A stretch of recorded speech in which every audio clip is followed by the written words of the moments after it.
Since the publication of Zunt's The Political Plays of Euripides, the most accredited theory on the transmission of Euripidean alphabetical dramas has been that of Eustathius, reader of Euripides. The scholar was convinced that Eustathius brought a manuscript containing those plays from Constantinople to Thessaloniki. The manuscript was reputed to be the ancestor of L and P, the sole exemplars preserving that part of Euripidean production. The relationship between them is a still matter of debate. But an inquiry into the traces of Eustathius' knowledge of these plays in his erudite works is not avoidable if we want to support or conversely to disprove Zunt's theory. Eustathius quoted all Euripides' alphabetical plays at least once, as Harold Miller showed in his article. What is really on show here is the quality of quotations, and the dependence from another indirect source is the only criterion we can apply to establish whether Eustathius' direct reading of a play is plausible or not. In a famous passage of his commentary on Odyssey, point 1 of your handout, Eustathius employs the expression Homeric nun heuriskomenos Euripides Cyclops. I tried to translate it, the still available Euripidean Cyclops.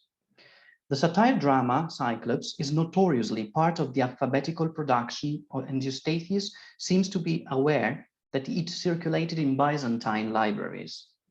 Despite this, we cannot assume that he could read the complete play in some manuscript.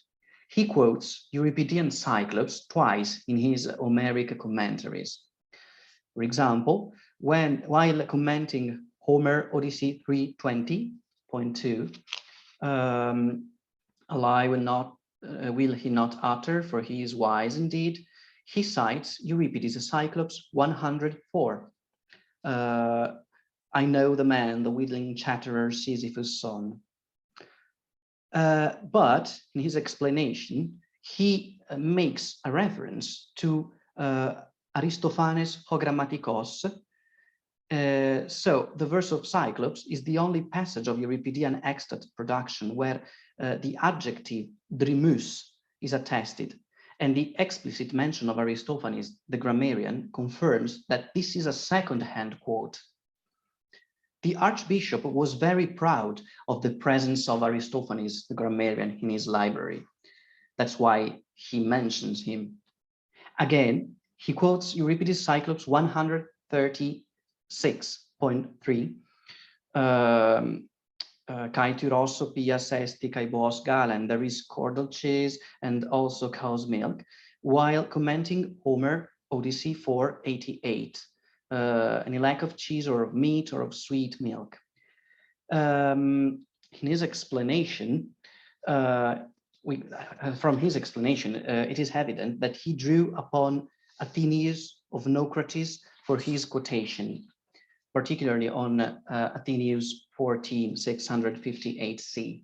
Moreover, the variant reading Dios is attested just in Athenaeus and in Eustathius, while manuscripts transmitted boos. There is nothing surprising in Eustathius recurring to Euripides Cyclops in the commentary to Odyssey. After all, the subject and the characters are the same, but we cannot avoid to stress the discrepancy between Eustathius' assertion about Euripidean satire drama's availability and the allusions quotations of Cyclops. One could think that he compiled these passages, for example, in Thessaloniki, when he could not check out the materials he used in Constantinople. But this risks to be too speculative. I think we must accept that Eustathius knew that Euripides' satire drama was still available, but this does not imply that he could read it. Such being the case, a direct reading of Cyclops is highly unlikely. I cannot omit to tell something about another Euripidean play, Helen, a play apparently known at the time of Eustathius' activity. The Archbishop quotes Helen while commenting Iliad 131.4 of your handout. She walks to and fro before the loom and serves my bed. But in his explanation, we find just a a short quotation, lechos hypostrosai. Eustathius cites a particle of Helen 59.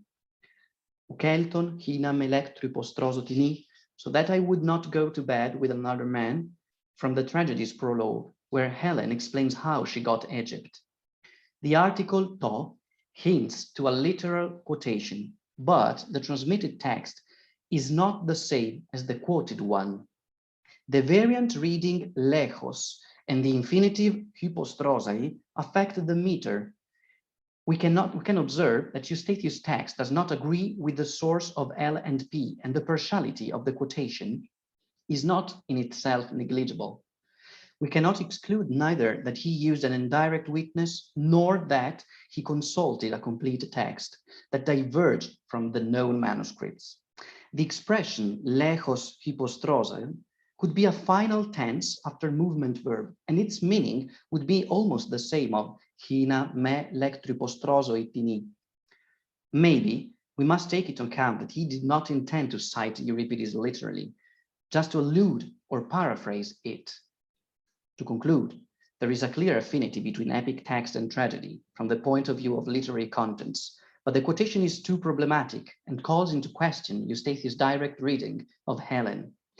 Even if we admit that the transliteration of manuscripts containing alphabetical plays dates back to the 12th century, we cannot assume that he consulted the same text of Helen we read nowadays. Most interesting is the case of Euripides Ion, that Eustathius seems to know well, since he quotes it at least 5 times in the Homeric commentaries and the commentary to Dionysius Periegetes. He cites a passage of the play's prologue, Euripides Ion 5 and 5 following, point 5 of your handout. Eco de del fonten degen, hinon falon meson catizon foibos, hymno dei brotois. I have come to Delphi, this land where Phoebus from his central throne chants to mortals, while commenting Dionysius Periegetes 1181. Eustathius focuses on the meaning of hymnodeo, forebode, that he finds attested in Euripides. Again, he cites the prologue, lines 59 and following, point 6. Entais Athenais tois te calcodontidae hoigenechus euboida polemius cludon. A wave of war came over Athens and the Chalcidians, who hold the land of Euboea, while commenting Homer Iliad 2, 542.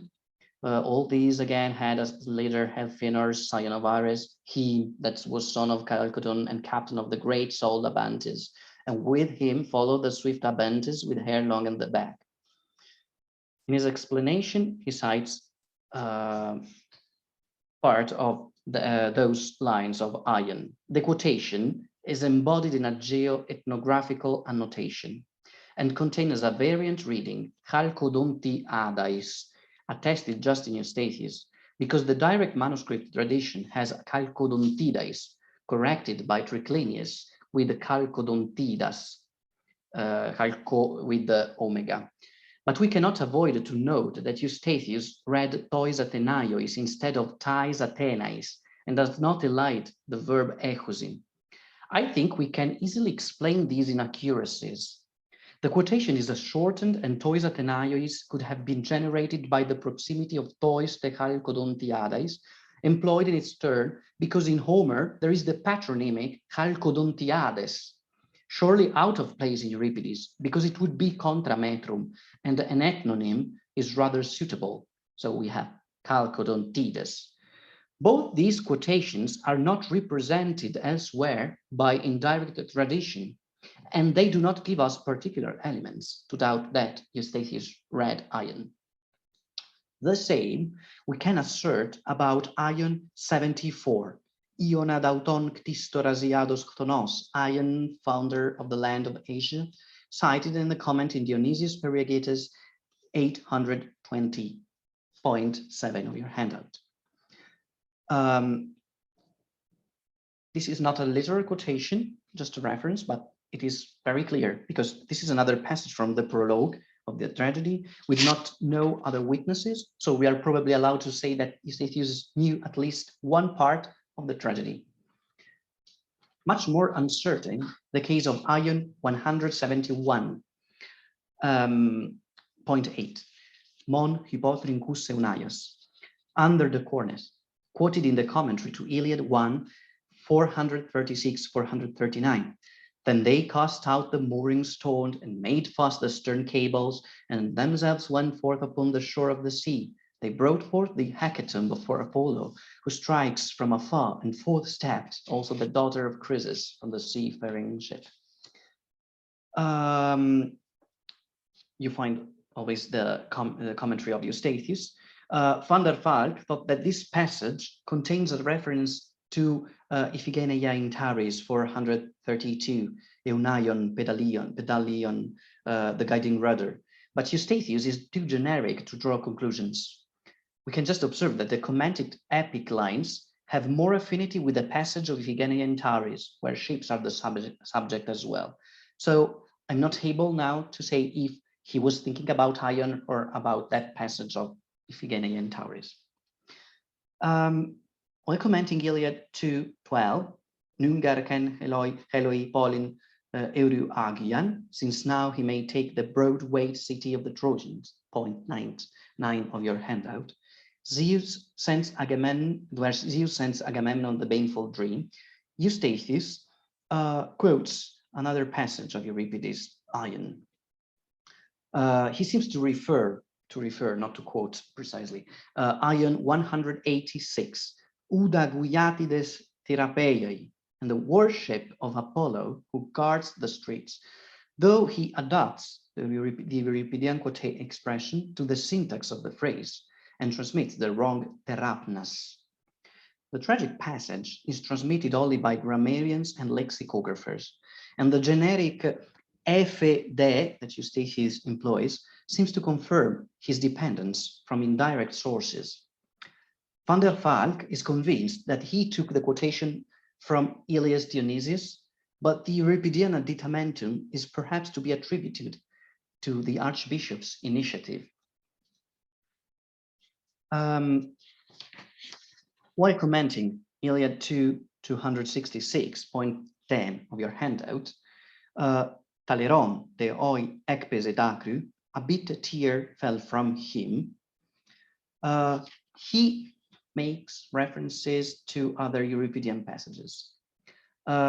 He speaks about hygron dacrion, chloron, and says, ho Euripides feci. Maybe Eustathius thought about Ion 1369. Feu, katosson, hos hygron ballo dacru. Ah me, how the tears fall from my eyes. But the expression, ho Euripides feci, does not allow us to see an irrefutable evidence of a direct reading. I must add that also Euripides Medea 906, Camoi katosson chloron hormete dacru, my tender eyes are filled with tears, and 922, haute ti chlorois dacruois tengeis coras, you there, why do you dampen your eyes with pale tears, could be good references for this passage of Homeric commentaries.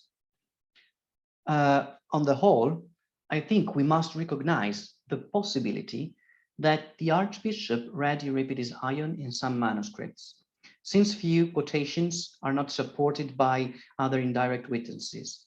But the way Eustathius introduces his quotations makes the inquiry into the transmission of alphabetical plays rather complicated. I just wanted to show you some examples, but he quotes at least once each Euripidean alphabetical play, at least once, and in all other cases, we can observe that he drew upon other witnesses. These were second-hand quotations. So I don't think that we can assert for sure that he possessed a manuscript containing all Euripidean alphabetical plays, and that implies that his copy couldn't be the ancestor of L and P, that contain all Euripidean tragedies, because he took his quotations from indirect witnesses, ancient grammarians, erudite works, lexicographers, and we can trace, we can recognize these dependence in his erudite works. Thank you very much for your attention.